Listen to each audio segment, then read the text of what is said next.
Welcome back everyone.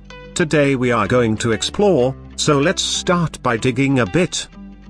And the result of our digging is oil and diamonds. So let's mine a bit and build a pump. And here we go. We are going to pump the oil to our base for further processing. For that, we are going to build some refineries. These will release methane in the air surrounding them, and thus we are building them in an enclosed space and have a pump to collect the gas.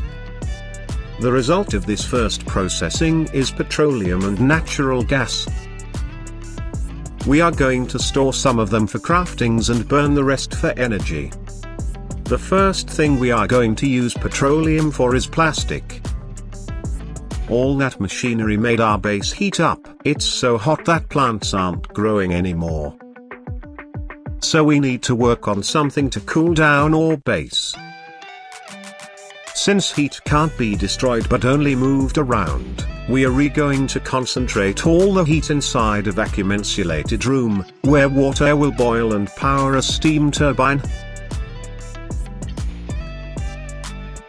And here you can see that our base is now starting to cool down thanks to the newly built AC. However, we are also using the water of the loop for producing food and oxygen, and thus we are running out of refrigerant. So we are going to use this geyser of polluted water to replenish our reservoir. However, we must take care of removed all the germs that this water contains before using it for food and oxygen.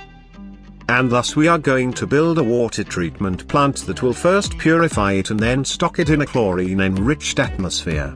Now that the setup is complete, you can see the germs dying out. Next we are going to use this natural gas vent to boost our power production. The gas is moved to our old natural gas generator. By the way, our current power generation consists mostly of oil.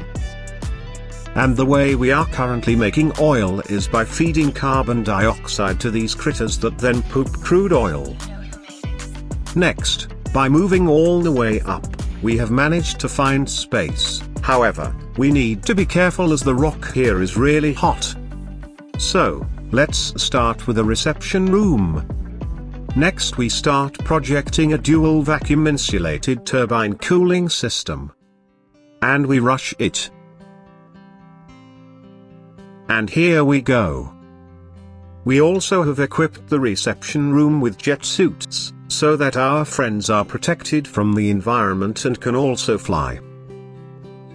And since we are no longer in Stone Age, to get here, we have transit tubes. And also a second cooling setup for hotter stuff. By the way, going back down to the oil farm, you can see a practical example of an exponential population growth. And here how natural selection can push a species to evolve for the better. Only the finest eggs are picked while the others are eaten. Next we are going to build a bunker that can stay up under a meteor storm. Since the meteors are really hot, we are going to cool the bunker down and use that heat to make power. Next we can start to build some solar panels to increase our power generation. And finally we use our new telescope to start looking in the sky for new planets to explore. However, before exploring new planets, we need to make more steel. The main issue is that making it causes a lot of heat and we need to get rid of it. Using water, we have to work at temperatures that won't make the water blow up into steam inside the machinery. However, no one said we can't use something like petrol, which has a way higher boiling point. Since we are now running that high, we can just feed this heat into some water to power some turbines, and thus make power out of steel production. This is the complete setup and we are now starting to feed the new experimental coolant into the system, which is going out of the first loop at more than 200 degrees. And the water is now starting to boil.